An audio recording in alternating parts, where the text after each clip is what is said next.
Greetings everyone, some extra content for you here.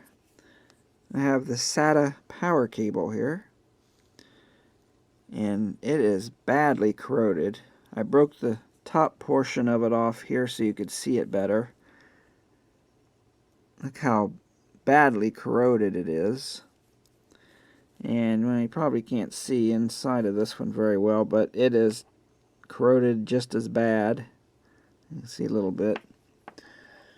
Well, the backstory of it is, my dad called, said his computer stopped working. It wouldn't turn on anymore.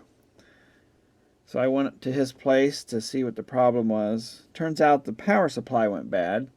So I took the power supply out of my old computer and put it into his to get him going again.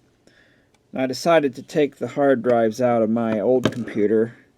I might use them somewhere, I don't know. They're 500 gig each.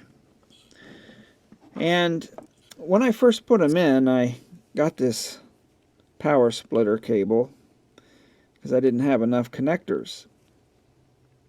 So that's what I used there.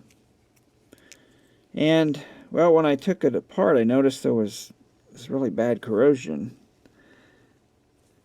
So I wonder if that is what's causing that old computer to fail. The symptom was it would reboot once or twice a day. It just started doing that, and I checked everything. I reseated components, did memory scans, tried different memory, scoped the power supply rails, and I could never fix it. So what would cause this? Well, I can't be positive, but I think it's the plastic material here, because nothing else in the computer is corroded. You know, all the other SATA connectors on the actual power supply are fine. This end of it's fine, and it's made out of this hard plastic. And this is kind of a softer plastic, so maybe it's some sort of vinyl. I don't know why they would use vinyl, but vinyl often has plasticizers in it to make it more pliable.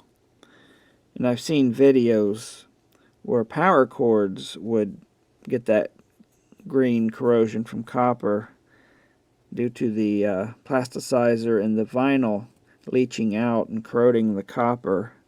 So perhaps that's what it is, because it's, like I say, it's nowhere else in the computer, and it could have been the source of the problem.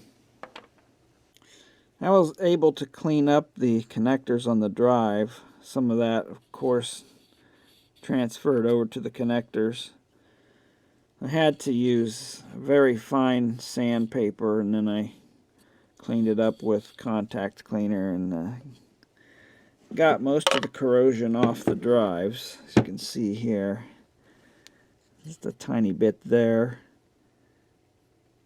So yeah, I think these should be fine. The drives are good. Might use them somewhere. For this thing, no way would I waste time cleaning it, plus it's broken anyway. It's going to the garbage. It's just an example of poor manufacturing, poor choice of materials.